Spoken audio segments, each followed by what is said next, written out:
Yang pertama dari sisi bahasa, terus mana istilah. Nah, kalau dari sisi bahasa, arti itu maknanya adalah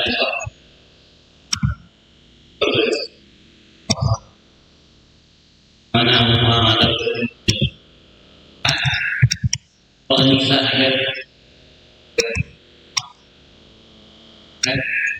sama bila itu ayat dari itu ya kenapa kau aku saja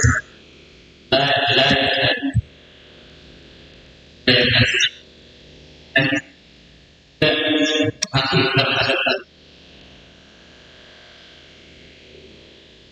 terhadap dari bahasa ada secara singkat. Nah, kemudian keturunan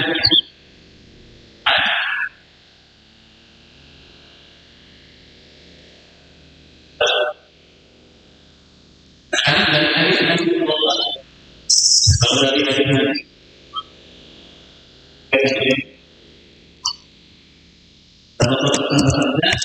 Inna tula salatir rujul, sesungguhnya panjangnya salat seseorang, wa kisra khutbatihi ma'innatun min fikhihi, ya kata Rasulullah SAW. Ini terkait dengan salat Jumat, ya.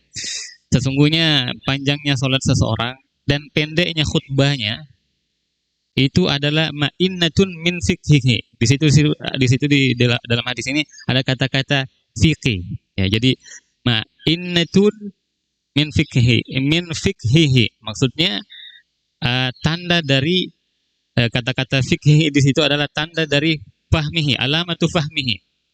Jadi tanda dari pemahamannya. Jadi fikih dari sisi bahasa, dalam bahasa Arab artinya pemahaman.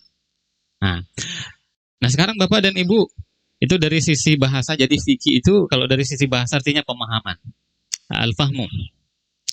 Nah kalau dari sisi istilah, ya, dari sisi istilah ilmu fikih ada dua maknanya disebutkan oleh para doktor kita ini, diantaranya adalah Dr. Mustafa Al-Bulghah, ya, berdasarkan madhab Imam Asy-Syafi'i ada dua.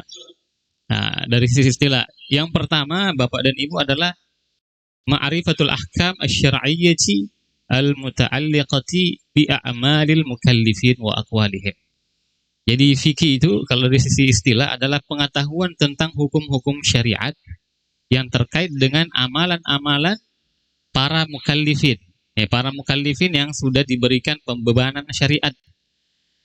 Terus bi a'malil mukallifin wa aqwalihim, terkait dengan amalan-amalan kita ini para mukallaf dan perkataan-perkataannya.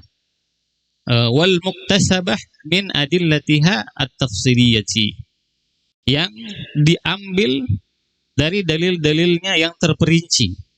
Nah, dalil-dalilnya yang terperinci maksudnya diambil dari sumber-sumbernya, sumber-sumber fikih, ya. Dalil-dalil yang terperinci itu adalah Al-Quran dan Sunnah. Nah, Al-Quran dan Sunnah, dan juga tercabang dari Al-Quran dan Sunnah itu ijma dan ijtihad, ya, ijma para ulama dan ijtihadnya para ulama kita. Jadi itu definisi fikih dari sisi istilah. Jadi pengetahuan tentang hukum-hukum syariat yang terkait dengan amalan-amalan para mukallaf yang diberikan beban syariat, apakah amalan-amalannya ataupun perkataan-perkataannya yang dalil-dalilnya itu diambil, dalil-dalil terperincinya diambil dari nas-nas Al-Quran dan juga Sunnah Rasulullah SAW. Kemudian turunannya ke bawah ada ijma dan ijtihad ulama kita. Nah, kemudian di sini diberikan contoh oleh penulis seperti pengetahuan tentang niat dalam berwudu. Nah, niat dalam berwudu hukumnya wajib. Niat dalam berwudu hukumnya wajib. Diambil dari sabda Nabi SAW, innamal a'malu binniyat. Ya, hanya saja amalan itu tergantung niatnya. Ya, tergantung niatnya. Hadis riwayat Bukhari dan Muslim. Kemudian pengetahuan tentang niat, ya, niat sejak malam hari adalah syarat sahnya puasa. Syarat sahnya puasa itu diambil dari hadis Nabi Sallallahu Alaihi Wasallam, man lam yubayyitis siyama qabla al-fajri fala siyama lahu. Hadis riwayat Al-Baihaqi dan yang lainnya. Barang siapa yang tidak meniatkan puasa sejak malam sebelum fajar, maka kata Nabi fala siyama lahu, maka tidak ada puasa baginya. Nah, ini terkait dengan puasa Ramadan ya. Jadi pengetahuan tentang bahwasanya niat itu adalah syarat sah puasa, ya, diambil dari hadis. Siapa yang tidak meniatkan puasa sejak malam hari sebelum fajar, maka tidak ada puasa baginya. Terus juga contoh lainnya Bapak dan Ibu sekalian yang dirahmati Allah Subhanahu wa taala adalah pengetahuan tentang sholat witir. Tentang sholat witir, bahwasanya sholat witir itu sunnah. Artinya sholat witir itu nggak wajib. Dia sunnah yang dianjurkan, dilakukan. Bagaimana kita ketahui bahwasanya sholat witir itu sunnah hukumnya? Itu diambil dari hadis, ya, yang disebut dengan hadis Al-Arabi, hadis orang Arab Badui. Yang orang Arab Badui ini, dia tanya kepada Nabi SAW tentang sholat fardu. Nah, jadi situ ini Arab Badui tanya kepada Nabi tentang al-faraid, sholat fardu ini, sholat fardu. Maka Nabi SAW menjawab, ya, bahwasanya sholat fardu itu ya seperti yang kita lakukan sholat 5 waktu. Jadi beliau ditanya tentang sholat fardu. Terus orang ini bilang, hal alayya ghairuha, apa saya ada yang lain yang bisa saya lakukan ya selain yang wajib ini? Hal alayya ghairuha, ada, maksudnya apakah ada kewajiban yang lain selain yang 5 ini? Maka Nabi mengatakan, lah, tidak ada. Tidak ada illa an tatawwa, kecuali apabila engkau mau sholat sunnah. Nah, di situ dari 5 sholat, ya, dari subuh, kemudian zuhur, asar, maghrib, isya. Setelah ditanyakan dan dijawab oleh Nabi SAW, orang ini bilang, apakah ada kewajiban selain dari itu yang terkait dengan sholat? Nabi bilang tidak, illa an tatawwa, kecuali engkau sholat tatawwa. Ini engkau mau tambah sholat tapi nggak wajib. Nah, di situ bisa dipahami bahwasanya berarti sholat witir itu hukumnya sunnah. Ya, dia adalah sunnah, tapi ya seharusnya untuk dilakukan. Ya, meskipun sunnah, tapi sebaiknya untuk tidak ditinggalkan. Ya, tidak ditinggalkan. Karena memang ada juga sih sebenarnya ulama yang mengatakan sholat witir itu hukumnya wajib. Jadi kalau dia bilang wajib, berarti 6 waktu jadinya. Nah, jadi itu dipahami dari hadis Nabi ini bahwasanya sholat witir itu hukumnya sunnah. Ya, salat sunnah. Ya, jadi dia ada hukumnya sunnah. Nah, terus contoh lain Bapak dan Ibu sekalian yang dirahmati oleh Allah Subhanahu wa taala adalah salat setelah asar. Salat setelah asar hukumnya makruh. Ini salat sunnah setelah salat asar hukumnya makruh, ya, atau tidak disenangi lah, ya. Itu diambil dari larangan Nabi Sallallahu Alaihi Wasallam, ya, larangan Nabi salat setelah asar hatta taghrubasy syamsu, sampai matahari terbenam. Nah, jadi itu riwayat Bukhari dan Imam Muslim. Nah, contoh yang terakhir yang bisa disebutkan terkait dengan makna fikih dari sisi istilah ini, ya, contoh yang terakhir adalah mengusap sebagian kepala. Ya, itu wajib hukumnya. Nah, itu diambil dari firman Allah Subhanahu wa taala, wamsahu biru'usikum. Usaplah sebagian kepala kalian. Nah, jadi kalau mazhab Syafi'i memang mengusap sebagian kepala itu dia wajib. Dan sebagian ulama mengatakan bahwasanya mengusap seluruh kepala itu wajib. Tapi Imam Syafi'i, mazhab Syafi'i sebagian kepala saja. Tapi ulama kita tidak berselisih bahwasanya mengusap seluruh kepala itu kalau berwudu itu sunnah. Tapi yang diperselisihkan itu adalah kadar wajibnya. Ya, jadi kalau Imam Syafi'i atau madhab Syafi'i itu sebagian kepala saja, ya sebagian kepala saja. Nah, jadi itu beberapa contoh terkait dengan makna fikih dari sisi istilah. Jadi pengetahuan tentang hukum-hukum syariat yang terkait dengan amalan-amalan para mukallafin, ya, para mukallaf yang diberikan pembebanan syariat, apakah perbuatan, anggota badan, perkataan, yang dalil-dalilnya itu ya secara rinci diambil dari nas-nas Al-Quran dan Sunnah dan turunannya ya ijma dan ijtihad ulama kita.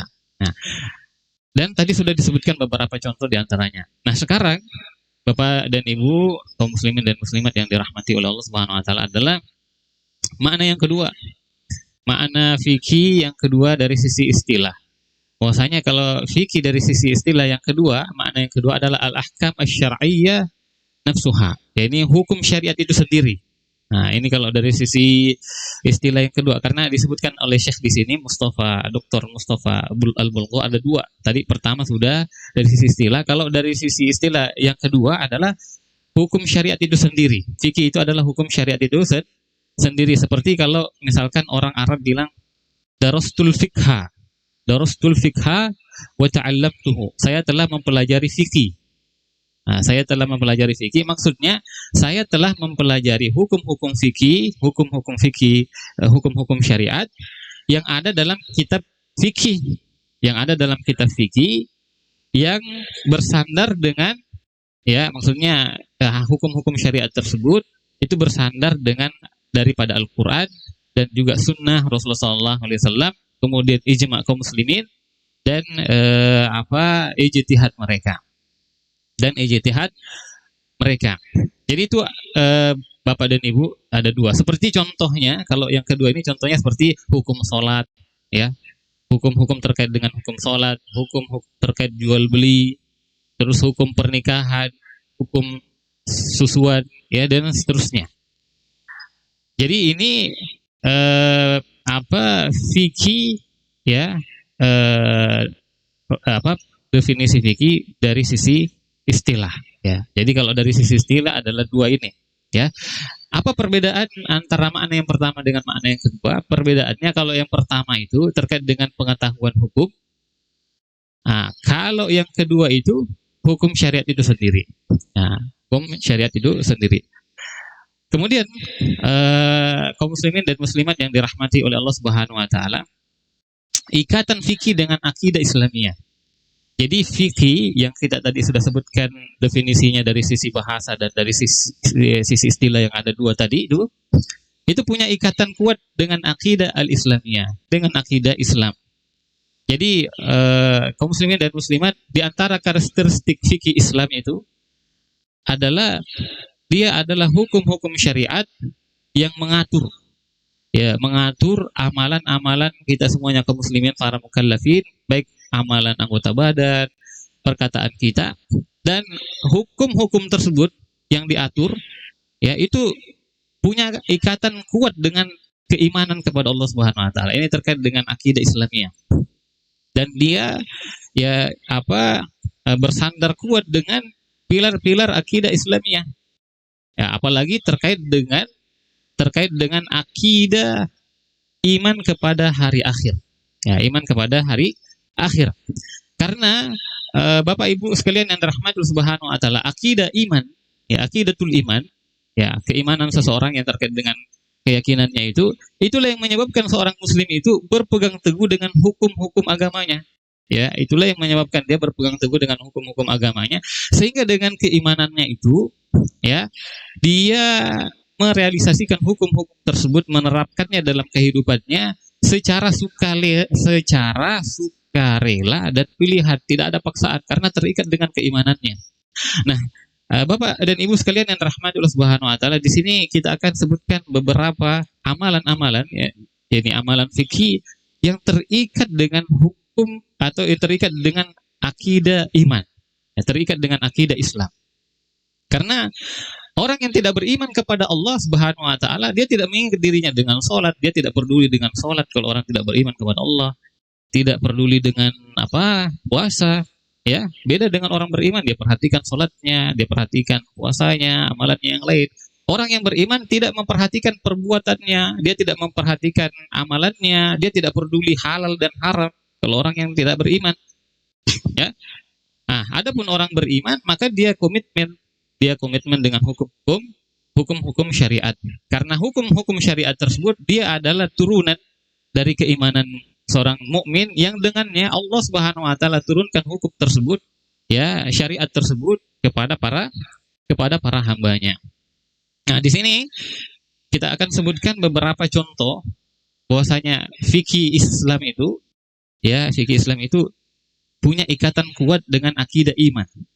Nah, disebutkan di beberapa ayat ya di dalam Al-Qur'an, ya Bapak dan Ibu sekalian yang rahmat Subhanahu wa taala. Dan kalau terkait dengan fikih ini, itu kalau kita buka Al-Quran terkait dengan hukum-hukum agama ini dalam Al-Quran, itu hampir-hampir kita tidak dapatkan, ya, kecuali itu dia digandengkan dengan keimanan kepada Allah Subhanahu wa taala. Ini digandengkan dengan keyakinan kita kepada Allah Subhanahu wa taala, digandengkan dengan akidah Islam. Ya, dia punya ikatan kuat dengan pondasi-pondasi akidah Islamiyah. Itu kalau kita ke Al-Quran, itu kalau misalkan kita cari tentang sholat, tentang ibadah-ibadah yang lain yang sangat banyak, itu pasti diikat dengan keimanan. Nah, di antara contohnya kaum muslimin yang dirahmati Allah Subhanahu wa taala adalah perintah Allah untuk toharo, ya, perintah Allah Subhanahu wa taala untuk bersuci. Dan bahwasanya bersuci itu adalah di antara kelaziman iman kepada Allah. Di antara kelaziman, ya, iman kepada Allah Subhanahu wa taala. Misalkan dalam surah Al-Maidah ayat 6 Allah Subhanahu wa taala mengatakan, itu diawali dengan Allah mengatakan ya ayyuhalladzina amanu. Itu terkait dengan keyakinan kita orang yang beriman, wahai orang-orang yang beriman. Ini terkait dengan toharo, ya, kita mau berwudu, atau terkait dengan kalau hadas kecil ya dengan berwudu, kalau hadas besar ya dengan mandi besar. Ya, itu terkait dengan toharo semua. Dan itu ayat terkait dengan perintah untuk toharo itu, ya, untuk bersuci, itu dikaitkan dengan keimanan. Allah Subhanahu wa taala mengatakan ya ayyuhalladzina amanu, diawali dengan Allah mengatakan wahai orang-orang yang beriman. Ya, orang-orang yang beriman ini terkait dengan keyakinan kita. Iman itu kan artinya beriman kepada Allah, iman kepada kitab-kitab Allah Subhanahu wa taala, iman kepada malaikat-malaikat Allah, iman kepada rasul-rasul Allah, iman kepada hari akhir, iman kepada takdir baik dan takdir buruk. Jadi Allah bilang terkait dengan toharo ini, itu punya ikatan kuat dengan keimanan. Ya ayyuhalladzina amanu idza kumtum ila sholati, wahai orang-orang yang beriman, apabila kalian berdiri atau hendak melakukan ibadah sholat, faksilu wujuhakum, maka cucilah wajah-wajah kalian, wa aydiyakum ilal marafiki, dan tangan-tangan kalian sampai ke siku kalian. Ini terkait dengan berwudu, itu dibuka dengan Allah bilang wahai orang-orang yang beriman. Nah, berarti ini contoh yang pertama bahwasanya terkait dengan hukum toharo Allah ikat dengan keimanan. Ya, jadi fikih itu punya ikatan kuat dengan akidah Islam, akidah iman. Kemudian contoh yang lain, kaum muslimin dan muslimat yang dirahmati Subhanahu wa taala adalah Allah sebutkan sholat di dalam Al-Qur'an itu, sholat, terus Allah sebutkan tentang zakat, ya. Yang sholat dan zakat ini Allah Subhanahu wa taala gandengkan dengan keimanan. Allah gandengkan dengan keimanan terhadap hari akhir. Keimanan terhadap hari akhir artinya akidah kita, keyakinan kita terhadap hari akhir. Jadi di ayat yang akan kita sebutkan sebentar, di situ sebutkan sholat, zakat, kemudian digandengkan dengan iman terhadap hari akhir. Allah Subhanahu wa taala mengatakan, nah ini di dalam surah Al-Baqarah, ya. Atau juga di dalam surah An-Naml ayat 3, alladzina yuqimunas shalah, ya. Alladzina yuqimunas shalah wa yu'tunaz zakata wa hum bil akhirati hum yuqinun. Ya, dalam surah An-Naml ayat 3, ya. Alladzina yuqimunas shalah, ya. Di awal-awal surat Al-Baqarah juga ada kan terkait dengan salat, ya. Terus dengan zakat juga. Terus juga terkait dengan keimanan, itu di awal-awal surah Al-Baqarah, alif lam dzalikal kitabul la raiba fi, dan seterusnya disebutkan di situ. Nah, kalau di sini disebutkan alladzina yuqimunas shalah, orang-orang yang mendirikan salat, terus wa yu'tunaz zakat, dan mereka membayar zakat, terus mendirikan sholat dan bayar zakat, Allah gandengkan dengan keimanan terhadap hari akhir. Wahum bil akhirati hum yuqinun. Dan mereka terhadap akhirat, mereka adalah orang-orang yang yakin. Ya, jadi terkait dengan akidah kita terhadap kehidupan setelah kematian. Ini iman terhadap hari akhir. Nah, terus contoh lain, ya Bapak dan Ibu sekalian yang dirahmati Allah Subhanahu wa taala adalah kewajiban puasa. Ya, kewajiban puasa, yang tujuan dari kewajiban puasa itu adalah agar kita bertakwa kepada Allah Subhanahu wa taala, sebagaimana kalau bulan puasa ya para penceramah kita selalu dengarkan, ya ayat ini selalu dibaca, ya. Jadi kewajiban puasa yang Allah wajibkan kepada kita itu adalah sebab yang akan mengantarkan kepada ketakwaan, dan itu diikat dengan keimanan, terkait dengan keyakinan kita. Allah Subhanahu wa taala mengatakan, ya ayyuhalladzina amanu.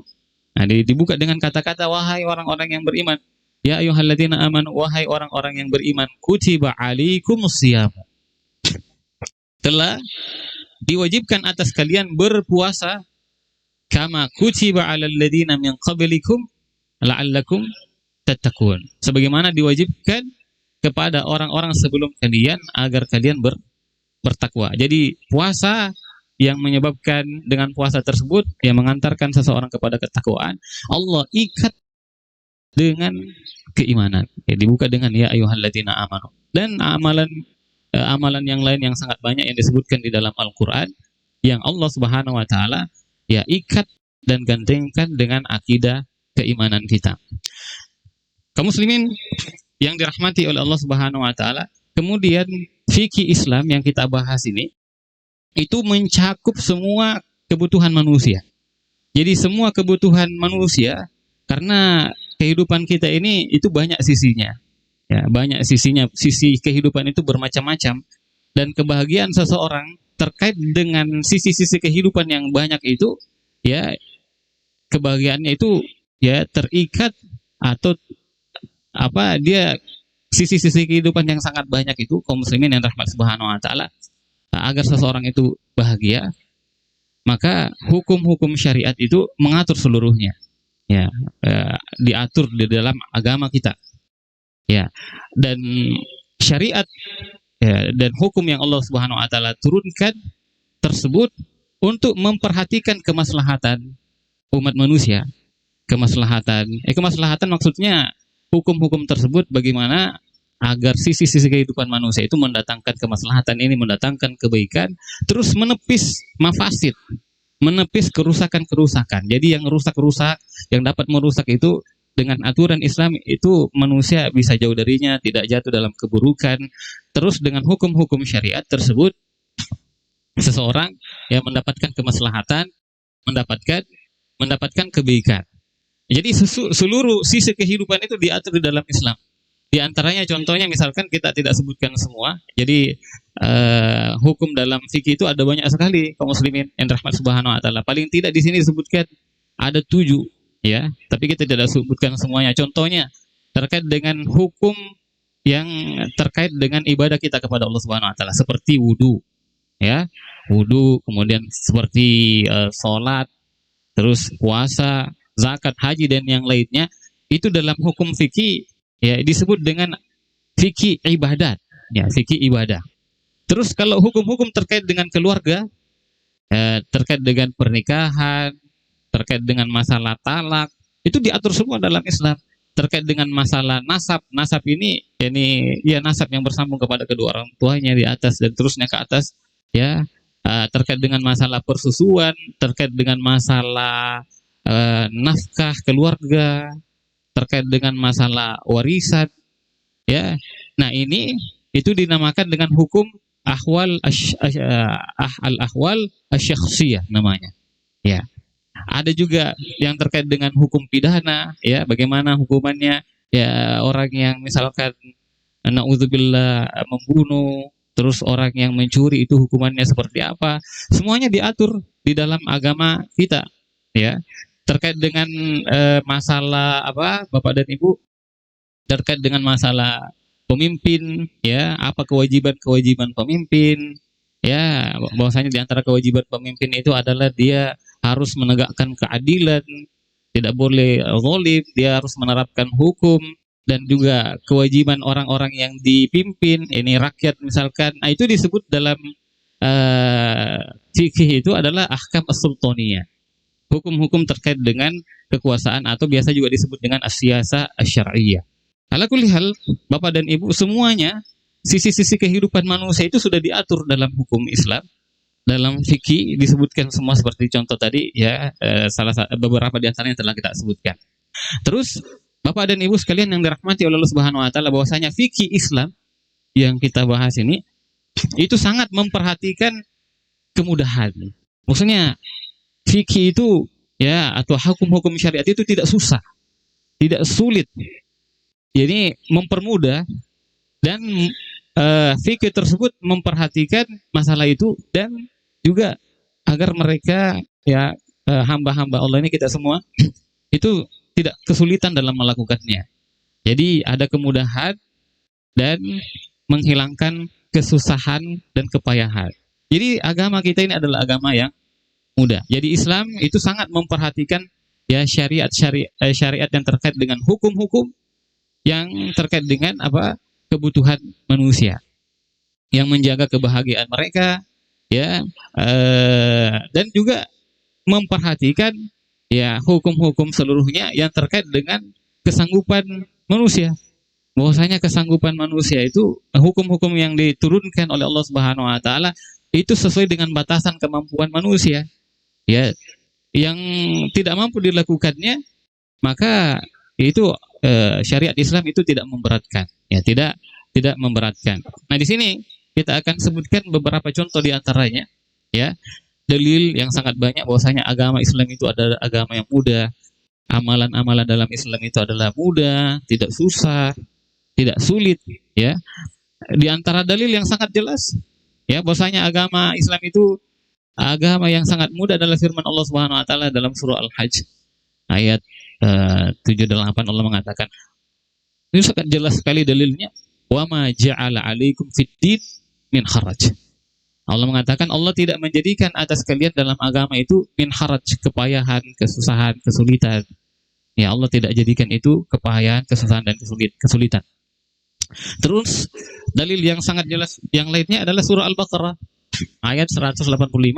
Allah Subhanahu wa taala mengatakan, yuridullahu bikumul yusra wala yuridu bikumul usr. Ini ayat ini itu ada di antara ayat-ayat puasa, ya, terkait dengan puasa Ramadan. Nah, ini di antara ayat-ayatnya. Di situ disebutkan yuridullahu bikumul yusra, Allah menginginkan bagi kalian kemudahan. Allah tidak menginginkan kesusahan, kepayahan terhadap umat, terhadap hamba-hambanya. Yuridullahu bikumul yusra wala yuridu bikumul usr. Allah inginkan kepada kalian itu kemudahan, dan Allah Subhanahu wa taala tidak inginkan bagi kalian itu kesusahan, kepayahan. Terus ayat yang sangat terkenal, ya, hampir setiap orang ya kaum muslimin tahu ayat ini, ya. Itu ayat yang terkenal sekali bahwasanya fikih Islam itu memperhatikan kemudahan dan mengangkat kesusahan, kepayahan adalah la yukallifullahu nafsan illa usaha. Allah tidak membebankan kepada satu jiwa, pada satu orang, kecuali sesuai dengan kesanggupannya. Nah, itu ayat dalam Al-Quran yang banyak. Nah, salah satu dalil yang jelas juga adalah hadis Nabi SAW yang diriwayatkan oleh Imam Bukhari, yang mengatakan bahwasanya ad-din yusrun, ad-din yusrun, bahwasanya agama itu adalah sangat mudah. Ya, cuman ya orang-orang saja yang mempersulit. Ya, padahal beribadah itu nggak susah, nggak payah. Ya, di antara contohnya misalkan Islam itu mudah, bahwasanya fikih Islam itu al-fiqhu al-Islam itu memperhatikan kemudahan dan mengangkat kepayahan, kesulitan. Di antara contoh yang jelas sekali yang menunjukkan bahwasanya Islam itu mudah terkait dengan sholat. Ya, terkait dengan sholat, sholat itu boleh duduk bagi yang tidak mampu berdiri. Jadi tidak dipaksa. Kalau nggak mampu berdiri, ya jangan berdiri, silakan duduk. Ya, karena ada orang memang nggak mampu untuk sholat berdiri karena mungkin sakit, sehingga dia harus duduk. Bahkan kalau dia nggak bisa duduk berdiri tidak bisa, duduk juga tidak bisa, maka dia boleh berbaring, ya, di atas sisi kanannya. Atau kalau misalkan baringnya juga posisi tertentu dia sulit baring, maka sesuai dengan kesanggupan dia. Nah, sesuai dengan kesanggupan orang tersebut. Nah, ini sangat jelas sekali dalam hadis Nabi, riwayat Bukhari, ya, riwayat Bukhari, kata Rasulullah SAW, "Sholli sholli qa'iman." Kata Nabi, ya Nabi kita yang mulia, teladan kita, ya Habibuna Nabiuna sallallahu alaihi wasallam. "Sholli qa'iman." Salatlah kalian dalam keadaan berdiri, kata Nabi. Artinya hukum asal salat itu ya berdiri, apalagi kalau salat wajib kan, berdiri. Tapi kata Nabi SAW, fa ilam tastati fa qaida. Tapi kalau engkau tidak mampu maka silakan duduk. Fa qaida, kata Nabi. Kalau engkau tidak mampu melakukannya secara berdiri, dengan cara berdiri, maka silakan melakukan dengan duduk. Ya, makanya kalau dalam kitab fikih terkait dengan masalah sholat itu ada sholat orang sakit, orang yang punya uzur seperti apa, itu dibahas semua. Jadi Nabi bilang, "Sholli qa'iman fa illam tastati fa qaida." Salatlah dalam keadaan berdiri, kalau tidak mampu maka silakan duduk. Nah, Nabi juga kalau mengatakan kalau nggak mampu duduk, ya fa qaida, fa illam tastati, ya fa illam tastati, fa ala janbin. Ya, kata Nabi sallallahu alaihi wasallam, fa illam tastati fa ala janbin. Kalau engkau tidak mampu sholat duduk, maka silakan di atas sisi kananmu. Ini berbaring. Atau kalau berbaringnya sebagaimana kita sebutkan tadi, ada posisi tertentu dia tidak bisa, misalkan kalau di sisi kanan agak susah dia baring, ya. Atau posisi tertentu susah, maka sesuai dengan kesanggupannya. Sesuai dengan kesanggupannya. Yang tidak boleh itu adalah meninggalkan sholat. Ya. Jadi ini ya kita sebenarnya bersedih juga, dan ini kewajiban kita semua. Banyak sekali kaum muslimin KTP-nya muslim tapi nggak sholat. Padahal ya sholat itu tidak bisa ditinggalkan dalam keadaan apapun. Yang boleh meninggalkan sholat dalam keadaan tertentu itu wanita saja. Adapun laki-laki tidak boleh tidak sholat. Ya, wanita itu ada keadaan tertentu dia memang nggak boleh sholat, justru nggak boleh dia sholat.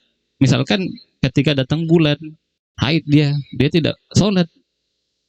Nah, terus juga ketika nifas, wanita tidak boleh sholat. Adapun laki-laki, apapun pekerjaannya, apapun kesibukannya, dia harus tetap sholat. Ya, bahkan dalam keadaan aman, ya apalagi. Ya, ada dalam keadaan aman kita sholat di Baitul Izzah, kita sholat di mana kita sanggup untuk sholat. Bahkan dalam keadaan sakit pun tetap sholat. Ya, kalau sakit tidak bisa berdiri, Nabi SAW mengatakan duduk. Tapi jangan tinggalkan sholat, duduk. Tidak bisa duduk, baring. Bahkan kalau tidak bisa goyang, ya, yang bisa goyang cuman matanya saja kedip-kedip, maka dia sholatnya isyarat mata. Yang nggak boleh itu meninggalkan sholat. Ya, nggak boleh ditinggalkan sholat. Bahkan ada namanya sholatul khauf. Sholatul khauf itu adalah sholat dalam kondisi genting, dalam kondisi yang sangat mengkhawatirkan, seperti ya pada masa perang misalkan, seperti pada masa penjajahan dahulu ya, ketika negeri kita dijajah oleh Belanda. Ya mereka kan biasanya kalau kondisi peperangan itu biasanya, apalagi kalau masa-masa dahulu kan, ya masih pakai alat tradisional, panah dan seterusnya. Biasanya kan sholat itu perangnya itu sampai seharian, ya. Seharian kalau kita baca sejarah itu ya, bahkan sampai buat tenda-tenda itu. Bahkan kalau sudah masuk waktu sholat sekalipun, dan dia lagi face to face berdua berhadapan dengan musuh Allah Subhanahu Wa Taala, dia membela agama Allah, dan masuk waktu sholat, maka dia sholat dalam keadaan seperti itu. Jadi ini sebenarnya kalau seandainya sholat bisa ditinggalkan, lebih pantas meninggalkannya karena uzur adalah mereka, orang sakit. Apalagi kita ini sehat, maka lebih tidak pantas untuk meninggalkan sholat. Jadi meninggalkan sholat itu dosa besar, dosa besar. Ya, bahkan ada ulama kita mengatakan, dan memang dalam redaksi hadisnya disebutkan seperti itu, bahwasanya bisa keluar dari Islam itu. Ya, ada yang mengatakan kalau dia tinggalkan seluruhnya itu keluar dia dari Islam.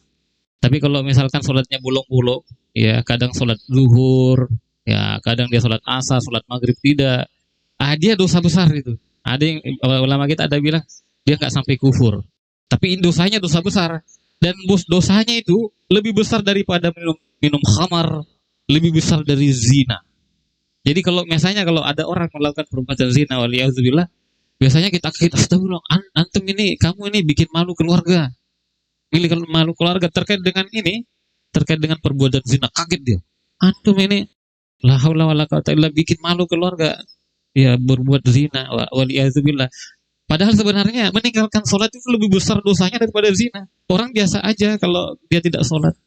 Padahal lebih besar dosanya daripada zina, lebih besar dosanya daripada minum khamar, waliyazubillah. Jadi itu sholat. Ini contoh pertama bahwasanya agama Islam itu al-fiqhul islami adalah mudah, ya, mudah sekali.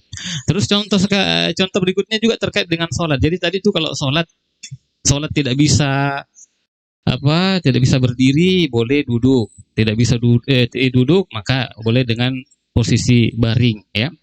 Terus contoh yang kedua, sholat 4 rakaat, ya. Bahwasanya Islam ini ingin mempermudah, ya. Bahwasanya fikih Islam itu mudah. 4 rakaat itu bisa jadi 2 rakaat, bahkan boleh dijamak. Sholat itu boleh dijamak. Bahkan menjamak sholat itu boleh ketika dia mukim, boleh sholat dia jamak tapi tidak dia qashar. Dan dia juga apalagi kalau dia safar, dia jamak boleh, terus dia juga qashar. Misalkan kalau seperti dia mukim, dia tidak musafir, tapi dia butuh untuk menjamak sholat. Seperti misalkan sakit dan tidak memungkinkan bagi dia untuk selalu ke kamar kecil misalkan, maka dia bisa misalkan sholat zuhur itu dia akhirkan waktunya, itu lebih bagus diakhirkan waktunya. Nanti dekat-dekat asar, ini terkait dengan orang sakit. Nanti dekat-dekat asar baru dia sholat zuhur. Pas masuk waktu asar dia langsung sholat asar, dia gabung. Nah, atau misalkan kalau begitu sulit karena dia mau operasi misalkan, dan operasinya itu waktunya panjang lama sehingga bisa ketinggalan 2 sholat, maka sebelum operasi dia jamak sholat. Nah, itu karena kebutuhan, ya, dan itu menunjukkan Islam itu mudah. Jadi Islam itu boleh qashar sholat dan boleh menjamak sholat bagi musafir. Kata Allah Subhanahu wa taala, "Wa idza darabtum fil ardi falaysa 'alaikum junahun an taqsuru minas sholati." Apabila kalian melakukan perjalanan safar di permukaan bumi, falaysa 'alaikum junahun, maka tidak ada masalah bagi kalian, tidak ada dosa bagi kalian antak suruh minas sholati, untuk kalian mengqashar sholat, ya, kata Allah Subhanahu wa taala. Terus dalam riwayat Bukhari dari Ibnu Abbas radhiyallahu anhuma, semoga Allah meridai keduanya, bahwasanya dia mengatakan karena Rasulullah sallallahu alaihi wasallam yajma'u baina salati adh-dhuhri wal 'ashri. Adalah Rasulullah sallallahu alaihi wasallam dahulu itu mengumpulkan menjamak antara salat zuhur dan asar. Ya, idza kana ala dhahri sayrin, ala dhahri sayrin, apabila itu beliau ketika melakukan perjalanan, maksudnya dia nggak singgah, maka beliau jamak salatnya. Terus wa yajma'u bainal maghrib wal isya'i, dan beliau menjamak antara salat maghrib dan juga salat isya. Nah, jadi ini beberapa contoh, ya, ada 2 kita sebutkan di sini yang menunjukkan bahwasanya agama Islam, fikih Islami itu memperhatikan kemudahan dan tidak mempersulit. Ya, dalil-dalilnya sangat jelas. Ma ja'ala 'alaikum ini min haraj. Terus yuridullahu bikumul yusra wa la yuridu bikumul usra. La yukallifullahu nafsan illa usaha. Kata Rasulullah SAW, inna dina yusrun, agama adalah agama yang mudah. Terus sebagai penutup, Bapak dan Ibu sekalian yang rahmat Subhanahu wa taala, sumber-sumber fikih Islami, ya, sumber-sumber fikih Islami, ya, yang hukum-hukum syariat terkumpul daripadanya yang Allah Subhanahu wa taala perintahkan kepada para hamba, itu kembali kepada sumber-sumbernya yang 4, ya. Nah, terkait dengan mazhab Syafi'i, yang pertama adalah Al-Qur'anul Karim, ya, Al-Qur'anul Karim, ya. Terkait dengan rincian sumber ini tidak mungkin kita angkat terus karena waktu yang membatasi kita. Yang kedua adalah sunnah syarifah, sunnah yang mulia. Kemudian yang ketiga ijma'. Terus yang keempat qiyas. Ya, yang keempat adalah qiyas. Jadi itu sumber-sumber fikih, ya, yang fikih kembali kepadanya Al-Qur'an, ya, maksudnya bersandar padanya Al-Qur'an, kemudian sunnah yang mulia syarifah, terus ijma' dan qiyas. Adapun rinciannya, ya, kita tidak angkat, ya, karena membutuhkan waktu yang panjang. Namun yang sedikit ini semoga bermanfaat, ya, dan semoga memberikan pencerahan dan menjadikan kita lebih semangat lagi, ya, dalam beribadah dan melakukan ketaatan kita kepada Allah Subhanahu wa taala, bahwasanya agama Islam adalah agama yang mudah, dan memperhatikan kemaslahatan ya setiap kita, dan sudah sepantasnya kita sebagai seorang mukmin adalah ya menjalankan kewajiban kita kepada Allah Subhanahu wa taala sebagai bentuk keimanan kita. Tadi sudah disebutkan bahwasanya hukum-hukum fikih terkait dengan amalan-amalan itu terikat kuat dengan keimanan. Ya, kecuali orang-orang yang tidak beriman, ya dia tidak peduli sholatnya, dia tidak peduli zakatnya, dia tidak peduli perbuatannya halal ataupun haram. Nah, semoga bermanfaat. Ya, kurang lebihnya mohon dimaafkan. Hadanallahu wa iyyakum ajma'in. Wassallallahu ala nabiyina Muhammad wa ala alihi wa ashabihi wa baraka wa sallam. Walhamdulillahi rabbil alamin. Assalamualaikum warahmatullahi wabarakatuh.